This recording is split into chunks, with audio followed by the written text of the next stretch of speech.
Hey everyone, welcome to a new tutorial. In today's tutorial, we're going to learn how to draw these really neat mathematical patterns to the screen in the browser using just a little bit of JavaScript, a couple of operators called Bitwise Operators, the Modulo Operator, and the HTML canvas element. So let's jump right into the tutorial. So here's the project that we're going to build, and in a moment we'll jump right in and reconstruct this from scratch together. But before we do that, I'd like to talk a little bit about the functions responsible for actually creating these interesting repeating patterns. We have two of them up here, one on line 4 and one on line 5. And right now we're only looking at one of them. We're looking at the squares pattern. And we'll look at the triangle pattern later, but for now, let's just focus on the squares pattern and how that works. So it, at first glance, is a really simple function. There's only 3 values in it, x, y, and m, and they're being passed in as arguments. And then we're applying a couple mathematical operators to them and returning some value. Now, how does that actually end up in drawing a white or a black square to the screen? And why does it look so interesting? The magic behind that really comes down to two things. First, this bitwise operator that looks like a caret. This is called the bitwise XOR or XOR operator. And then this operator that looks like a percentage sign is called the modulo operator. And both of these sort of work together to make an interesting repeating pattern. So why do they do that? To understand that, we first need to kind of understand what a bitwise operator is. A bitwise operator is an operator that, given two numbers, you'll then sort of convert them to binary under the hood. Technically, they are already binary. And then it will apply the operator one bit at a time in that number.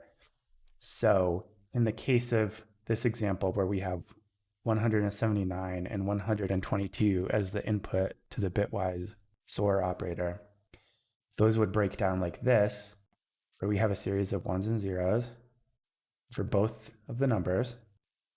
And then we go one column at a time and apply the XOR operator to those. And XOR is a logical operator which says if one of the two numbers is a 1 or true, then return a 1, but only if there's 1. If there's 2 1s, it's a 0. If there's 2 zeros, it's a 0. But if there's exactly 1 1 in either of the numbers, you get a 1 back. All right, so you do that, and then that series of binary numbers is also just an integer, just like the input number. So if you run that operator, you're just going to get a different number back, basically. Okay, so that's the bitwise XOR operator. The bitwise OR operator is the same idea. You still go one column at a time in the binary, but instead of the XOR rule, you just do a normal OR, which is a little more straightforward. OR just says if any of the two numbers is a 1 or true, then you get a 1 back. So 1 and 0, 1, 1 and 1, 1. Only in the case of 0, 0 do you get a 0. All right. So now that we understand the bitwise part of the functions, the last part is just this modulo operator. That's the percentage sign looking one. And modulo is not a bitwise operator, but instead it's actually more like a remainder operator in division. So if you take the first number, modulo the second number, what would the remainder be? So in the case of 3 divided by 3, you'd have a remainder of 0 because 3 divides evenly into 3. Same thing with 3 and 6, divides evenly in. 9 and 3 divides evenly in. But 3 or 4 divided by 3 you'd have a remainder of 1. 5 divided by 3, you'd have a remainder of 2. So now that we know a little bit about how the bitwise operators work and how the modulo operator works, let's try to imagine how the computer is going to create a pattern out of those operators and out of those two functions we looked at, both the squares function and the triangles function. So let's try following along with the computer by hand and thinking about what it's going to do for every pixel on the screen. Here's a sample grid of 8 by 8, which we can kind of think of as a very small canvas of pixels. For every position here, the computer is going to evaluate the bitwise operator for the coordinate pair. So when you take 0 and 0 and bitwise XOR it, you just get 0. And that's actually the same for any pair of the same number. So if you have 1 and 1, 0. 2 and 2, 0. 3 and 3, 0. And why is that? It's because you're never going to have a time where a bit differs. And we know now that bitwise XOR only returns a 1 if a bit differs. So this actually just is zeros all the way across. That's already sort of a pattern. But if you were to go and fill out the rest of these, you'll get even more kind of interesting patterns. You'll see here's a bunch of 3s going across and more 3s up here. And it's hard to see how this is super interesting when you only have 8 pixels, but I mean, you'll just have to see in a minute when we actually do thousands of pixels that it does create some pretty cool patterns. But yeah, so the idea is starting to emerge that if you evaluate all of these bitwise patterns for pixel pairs, you're going to get some interesting stuff happening.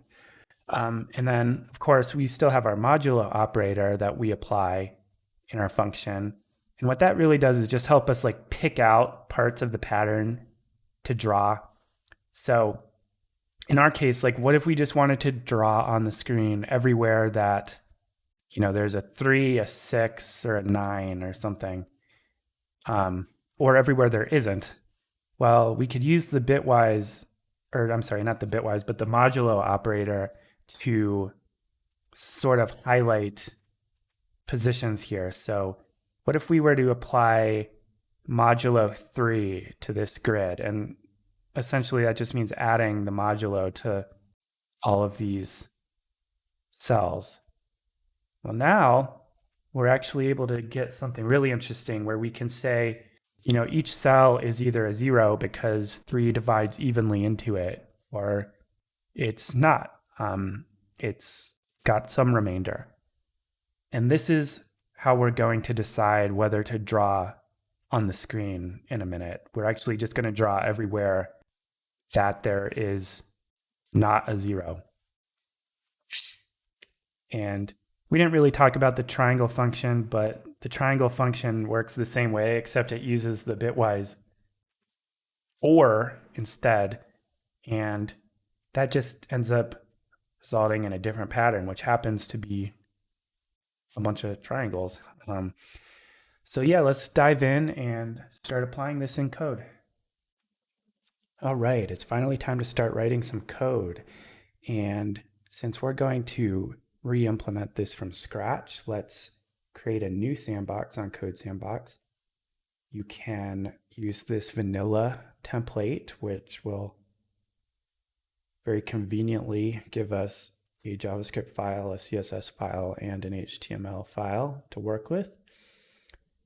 First off, we can clear out this placeholder script in the index.js file, save that.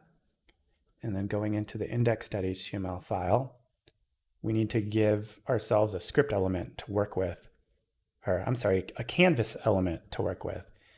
Everything we do is going to be drawing to the canvas element, so we're really going to need that. We can replace this placeholder div that our template came with and just put a canvas in here. And then since we're just going to have one of them, let's just give it an ID of C. We'll make it easy to select in our JavaScript code. And that's it. That's all we need to do in HTML to get this thing going. So now that we have a canvas element in our body, we can go back into our script file and get started. First thing we need to do is get a reference to the canvas element that we just created in the HTML. And to do that, we can use the document object model and the get element by ID method that it provides. And we'll just assign that to constant called C. And then we do document get element by ID, and then pass in the ID for our canvas, which is C. And there we go. So now we have a reference to the canvas. Once we have a reference to the canvas, we have access to what's known as the Canvas API. And the Canvas API is how we draw things in JavaScript. And this is used both for 2D drawing, which we're going to do, and then also 3D WebGL drawing. We're just talking about 2D today, so let's focus on that. If you go to the docs for the Canvas API on Mozilla, it's going to basically tell you exactly what we need to do to start. So you'll see here that it says we need to get a context. We want a 2D context. And then we have the ability within that context to set fill styles. There's, also other types of styles. And then we can call various methods to draw to the screen using the fill style.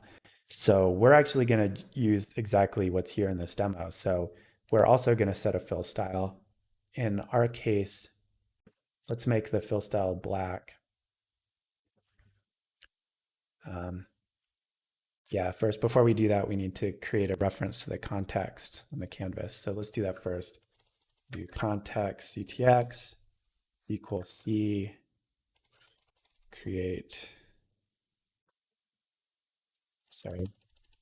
get context, and then we want a 2D context.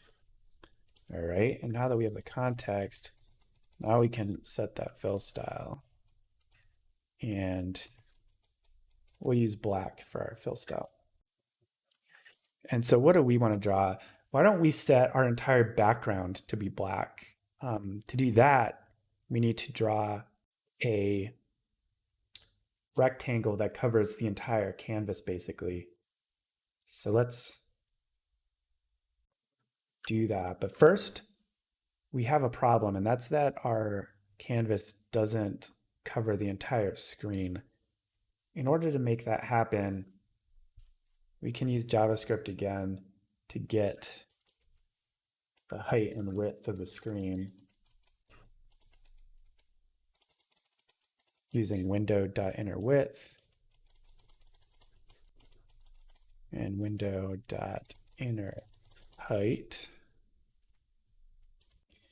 And then the context will let us set the canvas width and height here like this. So we can say context.canvas.width equals width, context.canvas height equals height. And then now, if we say context.fill rectangle, and the fill rectangle function takes 4 arguments. The first is a coordinate pair telling it where to begin drawing the rectangle. So in our case, we want to start in the top left corner, which has the coordinate 0, 0. And then we want the size of the rectangle to be our width and our height. There we go. So we just drew a black rectangle that fills the whole screen. We still have a white border here, and that's just because our HTML body and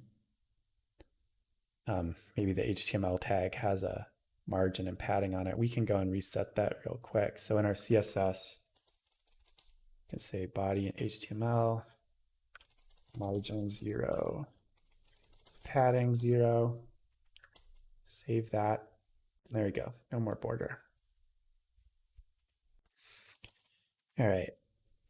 And now back in our JavaScript file, we've drawn our first thing to the screen, even though it's just a black rectangle that covers the whole screen. That's a good start. Let's figure out how to draw our patterns now. So first thing we know is that we want to draw in a different color than black, right? So we just need to change the value of fill style to be a different color.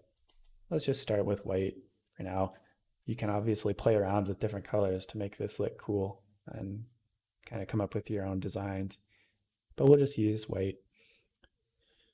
And then we also know that our pattern requires us to call our pattern functions for every pixel on the screen. So let's write a couple of loops to loop through all the pixels. Let's start with the x axis. So let's do a loop that x equals 0. I'm going to start at 0. And then we're going to loop until x is less than the width of the screen. And we'll do x plus plus to iterate through all of the x values.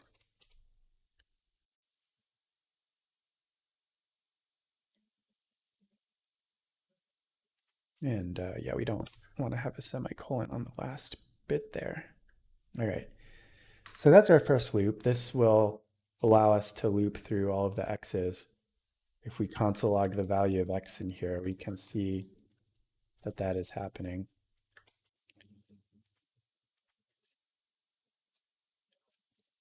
All right, so there's all of our x values. But we need the y values too, so we're actually going to have a nested loop where we also loop through all the y values.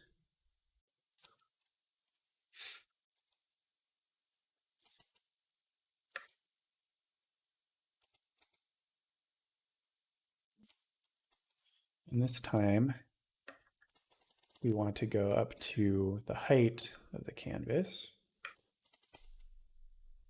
And then we'll also iterate those two.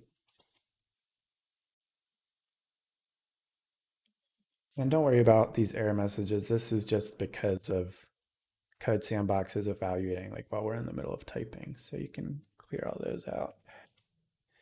All right, so now we have a nested loop that goes through all the x values and all the y values and all the combinations of the two. All righty.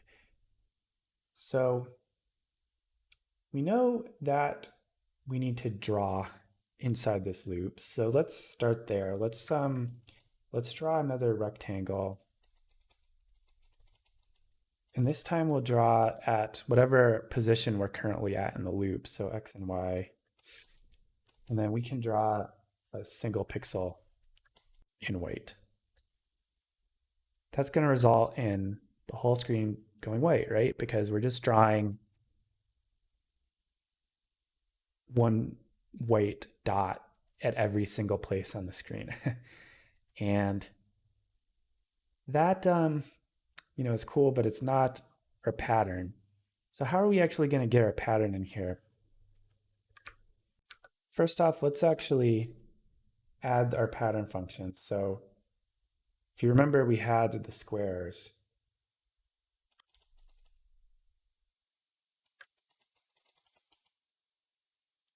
Let's start there. So our square function looked like this. It was x, y, and m. And then we do the bitwise XOR on x and y. And then we do modulo m. All right. But if you remember here, this is going to return a number, this function. So it's going to return something between like 0 and whatever m value we put in. just because of the way the modulo operator works. But what we could do is just draw wherever there is not a 0. So to do that, we could call the function within an if block. So we can define an if statement, call the function, call it with the current value of x and y, and then we'll just use 3. And that actually just works. So that's our pattern. What if we want to do the triangle pattern? Well, let's also define the triangles. And the only difference between the squares and the triangles is which bitwise operator we use. So if we switch that out and then switch over to triangles, now we have the cool triangles. And this is really kind of done, but I want to point out a little bit that there's a million different parameters you could tweak here to make this work differently.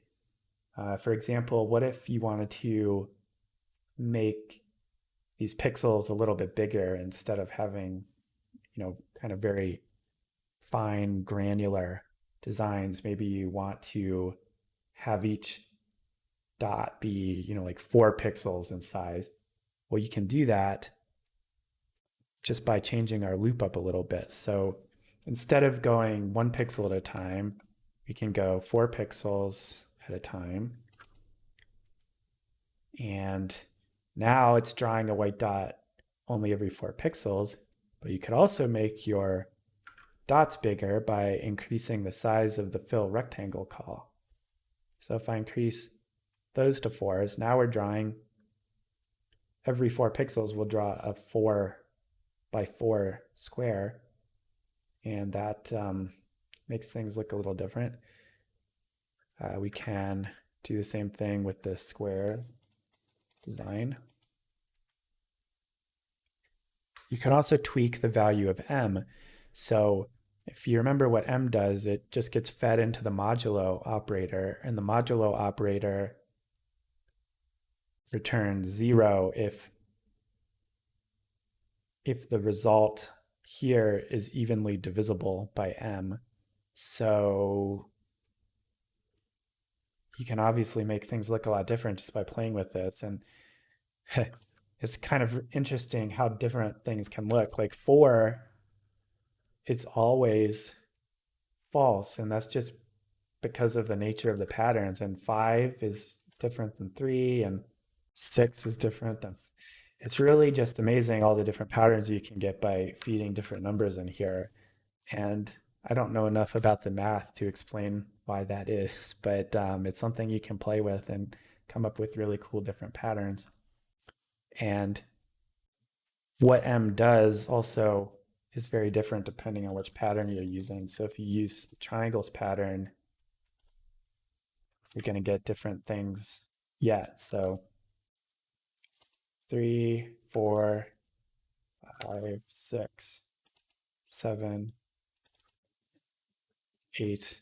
One thing you'll notice is a lot of times the powers of 2 are really like boring patterns, which is really fascinating. You'll see both 8 and 16 were these dotted grids, which is cool.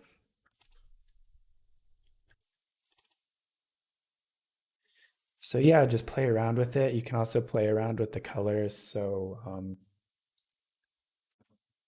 let's maybe find some interesting colors to try.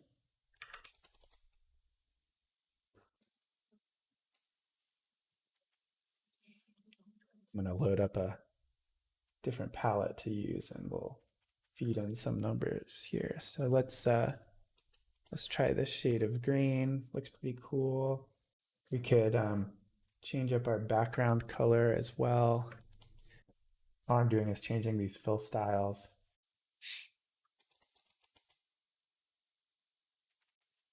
Yeah, the possibilities are really endless. So I recommend giving this a shot and then just trying all kinds of different combinations out to see what you can make.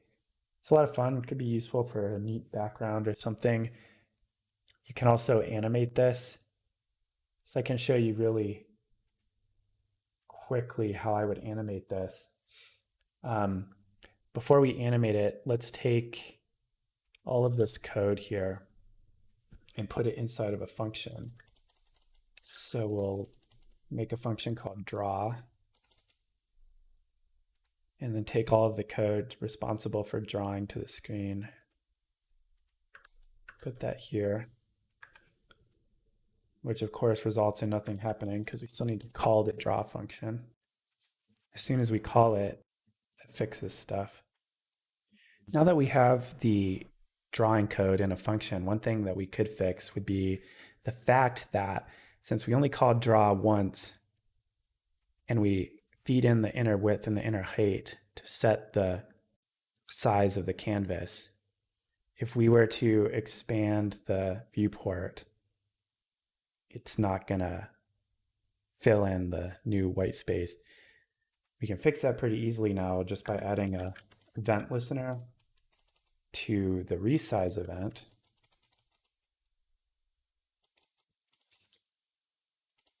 So we do that like this, window.addEventListener, give it the string resize, and then the function that you want to call, which is draw, save it. And now if we resize this viewport, it'll redraw as we go, which is awesome. Cool. Now, how about animation? Well, we can do that too. We'll do a very simple animation.